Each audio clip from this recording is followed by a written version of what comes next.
Hello అందరికీ. Telugu industry super star Ghattamaneni Mahesh Babu గారికి ED నోటీసులు పంపింది. అసలేం జరిగింది డీటెయిల్డ్‌గా తెలుసుకునే ప్రయత్నం చేద్దాం. సూపర్ స్టార్ మహేష్ బాబు పరిచయం అవసరం లేని పేరు.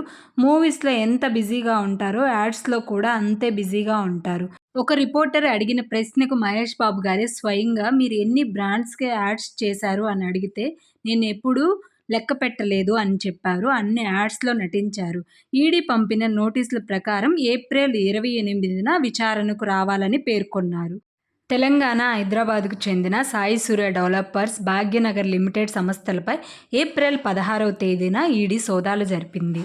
సాయి సూర్య డెవలపర్స్ కోసమే మహేష్ బాబు గారు యాడ్స్ చేశారు. ఆ కంపెనీ మీద వచ్చిన మనీ లాండరింగ్ ఆరోపణల మీద విచారణకు ఈడీ నోటీసులు పంపిందని పీటీఐ న్యూస్ ఛానల్ షేర్ చేసిన వివరాల ద్వారా తెలుస్తుంది.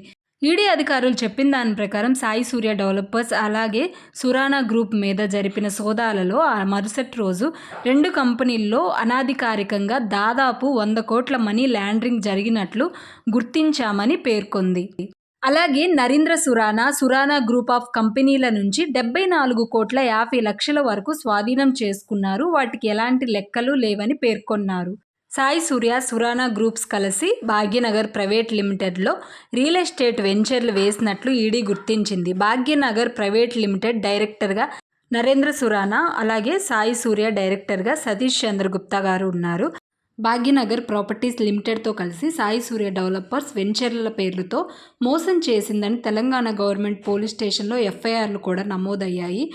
స్వయంగా సతీష్ చంద్రగుప్తాని పోలీసులు అరెస్ట్ కూడా చేశారు. ఎన్నో ఆరోపణలున్న సాయి సూర్య డెవలపర్స్కి యాడ్స్ చేయడం, అలాగే 5,90,00,000 రూపాయలు తీసుకున్నట్లు ఈడీ గుర్తించింది. అందులో 3,50,00,000 డబ్బు రూపంలో, అలాగే 2,40,00,000 అకౌంట్లో ట్రాన్సాక్షన్ జరిగాయని ఈడీ పేర్కొంది.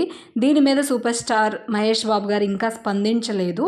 ఏప్రిల్ 28న ఈడీ విచారణకు హాజరు కావాల్సి ఉంది.